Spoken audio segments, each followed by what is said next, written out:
प्रभु यीशु के जीवित समर्थी जलाली नाम में आप सबको एक बार फिर से जय यीशु मसीह की।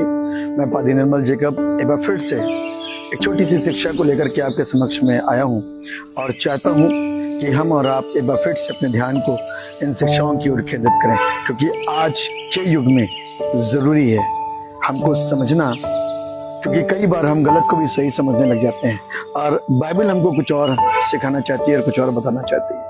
दूसरा राजा उसका 6 अध्याय उसके 15वें पद में हम और आप देखते हैं कि यहाँ पर प्रभु के एक दास एलिशा का टहलुआ टहल रहा है और बाहर जाके देखता है कि एक बड़ी भीड़ ने, एक बड़े दल ने इन लोगों को चारों ओर से घेर लिया।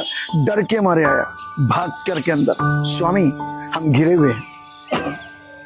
तब स्वामी ने अर्थात एलिशा ने इस बात को बोला कि जो हमारी ओर है वो उनसे अधिक है जो उनकी ओर है। और तब एलिशा ने प्रार्थना करी अपने इस टहलुए के लिए जिसका नाम गेहजी था कि प्रभु इसकी आंखें खोल।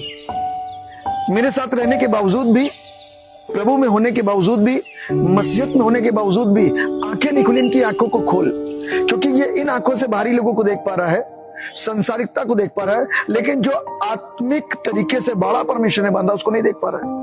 और जैसे ही परमेश्वर से इसने प्रार्थना करी कि इसकी आंखों को खोल, तो प्रभु ने उसकी आंखों को खोला और जब वो बाहर जाकर देखता है तो वो देखता है कि जिस पहाड़ पर एलिशा है उस पहाड़ को परमेश्वर ने अग्नि में रथों और घोड़ों से घेर रखा है। तो इससे ये पता चलता है कि परमेश्वर आज हमारी आंखों को खोलना चाहता है। आज हमें जरूरत है कि हम अपनों के लिए प्रार्थना करें ताकि जो आंखें बंद हैं वो यीशु के नाम में खुल जाएं। दूसरा नजरिया आप देखते हैं कि वो भीड़ जो थी जो एलिशा को पकड़ रही थी, सिर्फ एक कारण था। एलिशा ना उनके भेदों को जान रहा था, क्योंकि वो अरामी सेना इजराइल के ऊपर कभी भी हमला नहीं कर पा रही थी, इजराइल को बंदी नहीं बना पा रही थी, इजराइल के ऊपर प्रबल नहीं हो पा रही थी। इसलिए ये पूछा गया कि इनको हमारी जानकारी कौन देता, तो पता चला कि इनको जानकारी देने वाला एलिशा है, जो परमेश्वर से बातें करता है और उनका परमेश्वर यानी कि इजराइल का परमेश्वर उसे सब कुछ बताता है। इसलिए हर बात में हर पल जीत हासिल होती है इजराइल को। अब हम दूसरे नजरिए से देखते हैं कि प्रभु से एक बार फिर से एलिशा ने प्रार्थना करी, प्रभु इनकी आंखों को, जो अरामी सेना इनकी आंखों को बंद कर दे। तब परमेश्वर ने उनको अंधा कर दिया। जब अंधा करा तब एलिशा ने उस सेना से बोला, उस दल से बोला, मेरे पीछे हो लो। जब वे पीछे आए तो शोमरोन में आकर के टिक गए। जब शोमरोन में आकर के टिके तब परमेश्वर से फिर एलिशा ने प्रार्थना करा, हे प्रभु इनकी आंखों को खोल दे। और इनकी आंखों को परमेश्वर ने वापस से खोला। अब वो अरामी सेना हथियार क्यों नहीं चला पाई, एलिशा को बंदी क्यों नहीं बना पाई, एलिशा को मार क्यों नहीं पाई? आई तो इसी मकसद से थी, क्यों नहीं कर पाई? कारण और वजह, जब परमेश्वर जीवन के अंदर काम करता ना तो हर एक विरोधी की बुद्धि बंद हो जाती है और वो और उसका जीवन बदल जाता है मेरे प्रियो। और जब राजा आया इजराइल का, एलिशा से बोला, क्या अब इसको मार लें, क्या इसको मार लूं?